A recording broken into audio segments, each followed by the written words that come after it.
अस्सलाम guys, welcome to Python for course day 26। तो आज के लेक्चर के अंदर हम जो पाइथन प्रोजेक्ट 2 ज्योमेट्री कैलकुलेटर देखने वाले हैं।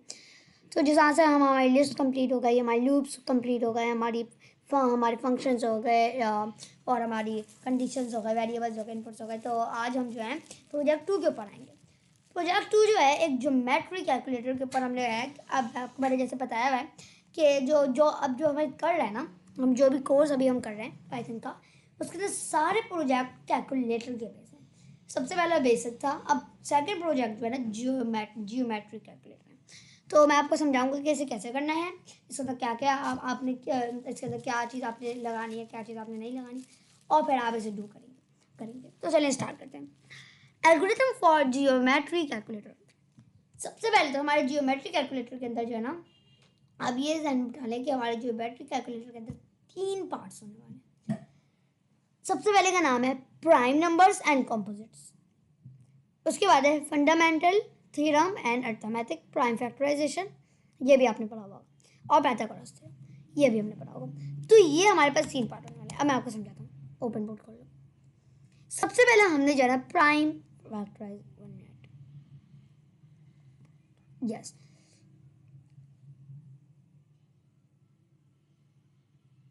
यस सबसे पहले हम पढ़ेंगे प्राइम नंबर्स एंड कॉम्पोजिट्स। मैंने तो आपको पहले भी बताया हुआ है कि प्राइम नंबर हम कैसे फाइंड करते हैं। प्राइम नंबर के अंदर एक इफ़ की एक कंडीशन लगानी होती है, और वो कंडीशन अगर आपके जहन में होगी तो आप कर लेंगे।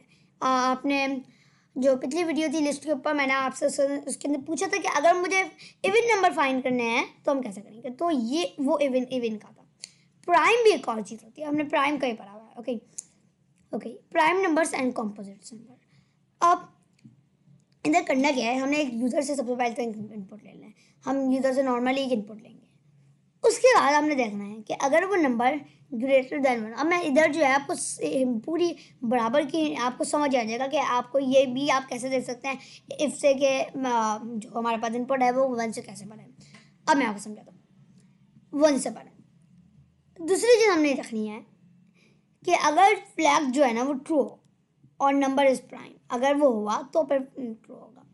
For every integer from 2 to the square root of the number, if the number is divisible by any of these integers, set the flag to false, including the number is composite, and break the loop. If the flag remains true, the number is prime. Display whether the number is prime or composite. ये लिखा मैं आपको अब आप properly समझें। मैं user से ले लूँगा एक इनपुट की हमें अशद ज़रूरत है, क्योंकि इनपुट अगर हमारे पास होगा तो यूज़र हमें वेरिएबल देगा। इनपुट हमने यूज़र से ले लिया, आप भी जानते कैसे ले रहे हैं। अब इनपुट के अंदर अगर वैल्यू, मिसाल के तौर पे आप समझें कि मैं वैल्यू हमारे पास आई है 2। ओके अब 2 समझ लेंगे, 2 छोड़ें, आप समझ लें 20, आप समझ लें 11 समझ लें।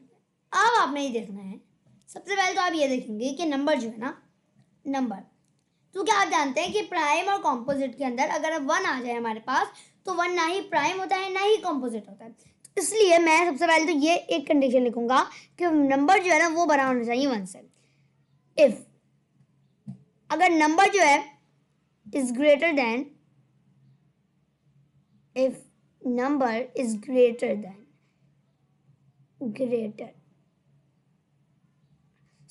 अगर नंबर ग्रेटर देन हुआ, अब मिसाल के तौर पे यूजर ने तो 11 दिया है, अब ये वाली कंडीशन हमारे पास, ग्रेटर की कंडीशन हमारे पास ट्रू होगी। देखें ग्रेटर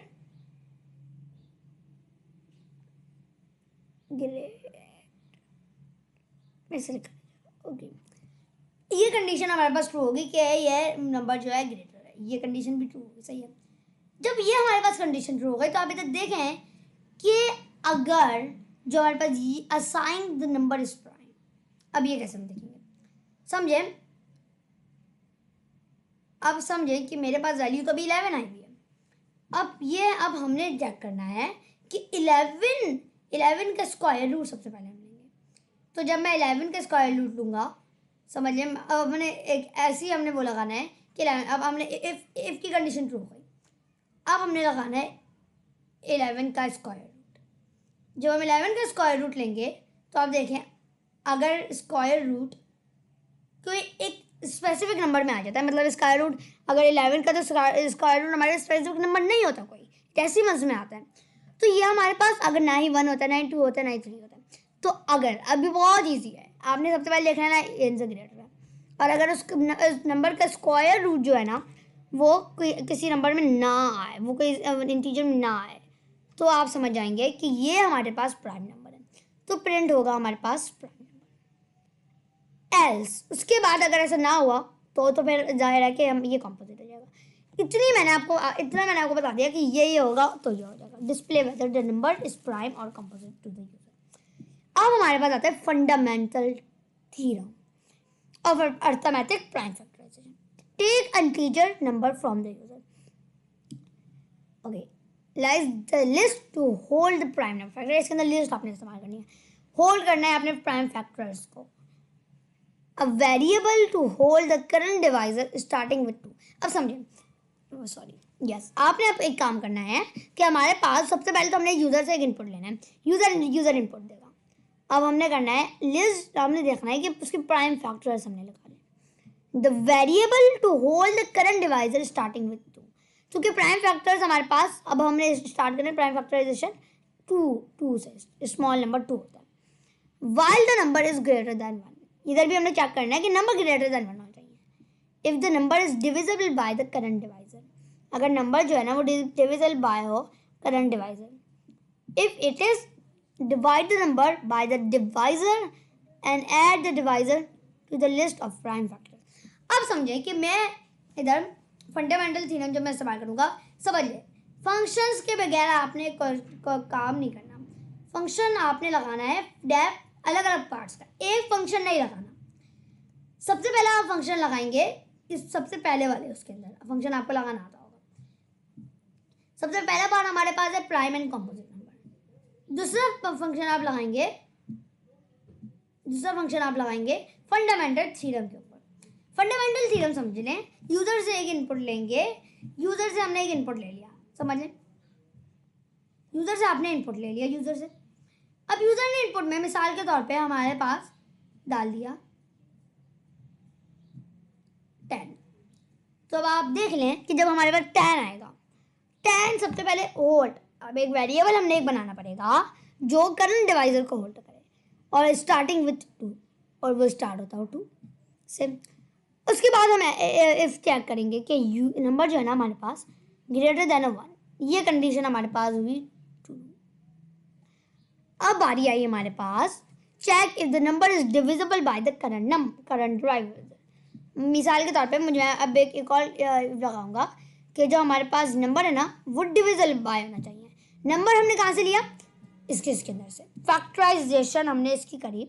अब हमने जब इसकी फैक्टराइजेशन, एक नंबर हमने वेरिएबल लिया करंट डिवाइजर स्टार्टिंग विद, ये हमारे पास था कोई। अब जो नंबर है ना हमारे पास 10, मिसाल के तौर पर 10 ही है हमारे पास ऐसे भी। तो हम देखेंगे कि इनपुट का जो नंबर होगा हमारे पास, समझ लें वही है input divided by current number हमारे पास, अगर वो उससे होता होगा। ओके, अब देखें अगर वो add the divisor to the list of the prime factorization, मतलब आपने कुछ यूँ करना है कि हमारे पास सारे नंबर्स आपने लिख लेने। अगर हमारे मेरे पास 10 आया है तो 10 से छोटे सारे नंबर हम देखेंगे कि 10 किसके ऊपर डिविजिबल होता है। तो 10 सबसे पहले मैं देखा, मैं इसे डिवाइड करूँगा सबसे पहले 2 से बिल्कुल एग्जैक्ट हो जाता है, डिवाइड बाय 2, 5 आ जाए इसका आंसर। तो ये हमारा चला जाएगा प्राइम फैक्टराइजेशन, प्राइम की लिस्ट के अंदर। एक लिस्ट बनानी है, लिस्ट के अंदर ये ऐड हो जाएगा। दूसरा हमारे पास आ जाएगा दूसरा नंबर, इसी तरह वो 3 को चेक करेगा, 3 नहीं होगा वो फॉल्स कर देगा। इसी तरह लास्ट तक वो आएगा 5 के ऊपर। 5 जब डिवाइड करेगा वो उससे, तो जाहिर है 5 तो इससे होता है डिवाइड, तो इसका आंसर आ जाता है 2, 5 हो जाता है इससे डिवाइड। अब ये 2 जो है ये भी हमारे पास लिस्ट के अंदर चला जाएगा, ये 2 नहीं 5, सॉरी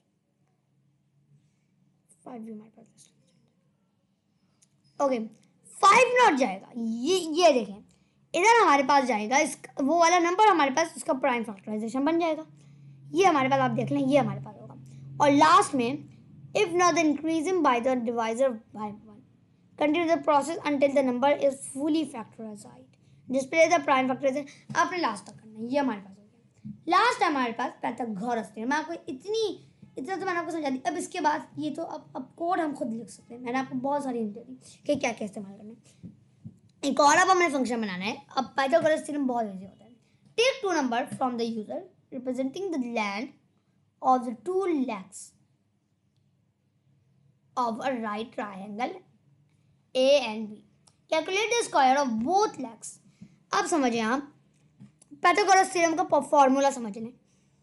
पाइथागोरस थ्योरम का फॉर्मूला सबको आता होगा, यू नो। तो एक दो बार लिख लेता हूँ आपको। A square plus B square plus C square plus C square plus नहीं sorry is equals is equals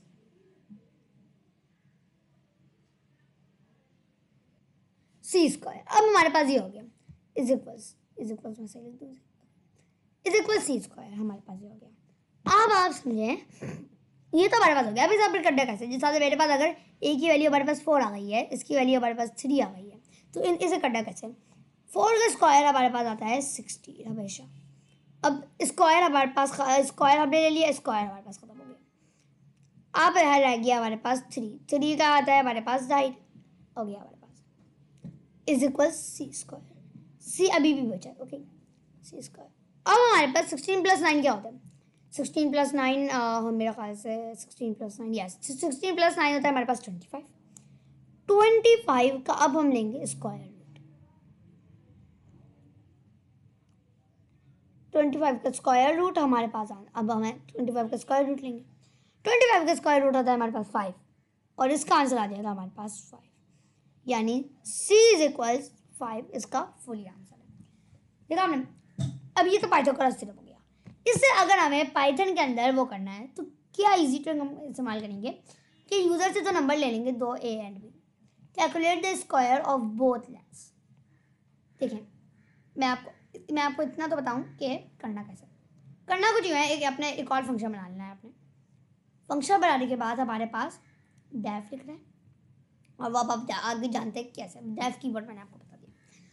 अब आपने इस आगे कैसे करना है, आगे आप लोगों के पास एक छोटा सा आपने करना कुछ यूँ है कि हमारे पास इधर सबसे पहले यूजर से एक इनपुट लेना है। इनपुट यूजर से ले लेंगे। अब जब हमारे इनपुट यूजर से ले लिया, मिसाल के तौर पे यूजर दे देता है हमें 4 3। अब इसी हिसाब से मैं आपको समझाऊं कि उसके बाद एक और वेरिएबल बनाए स्क्वायर के नाम से। मैं वेरिएबल अब आपको कुछ नहीं बता रहा। अब आपने इन दोनों का वो लेना है। सबसे पहले तो आप ये लेंगे कि 4 का स्क्वायर लेंगे और फिर 3 का स्क्वायर लेंगे। अभी आपका ऊपर है कि आप इसे कैसे स्क्वायर लेते हैं। अब इन जो स्क्वायर हमारे पास अलग अलग आ गए, सम इन दोनों का सम कर देंगे, इन दोनों को प्लस कर देंगे, आंसर का स्क्वायर रूट लेंगे और फिर जो आंसर हमारे पास आएगा ना, जो हमारे पास आंसर आएगा स्क्वायर ले लेंगे उन दोनों का, सम कर देंगे, फिर कैलकुलेट कर देंगे the square root of the sum to find the length of hypotenuse, display the length of hypotenuse. बहुत ईजी है, ये भी आप खुद कर सकते हैं। अब है कंप्लीट ज्योमेट्रिक कैलकुलेटर प्रोग्राम। हमने वेरिएबल्स और फंक्शंस बना लिए। अब इसी तरह हमने लिखना कैसे। सबसे पहले एक यूजर से आपने एक चॉइस का वेरिएबल इनपुट लेना है और उसे सबसे पहले उसके अंदर बताना है प्राइम नंबर्स के लिए 1 करें, फंडामेंटल थ्योरम के लिए 2 करें एंड जो हमारे पास पाइथागोरस थ्योरम के लिए 3 करें और एग्जिट के लिए 4 करें। उसके बाद promote the user to choose an option.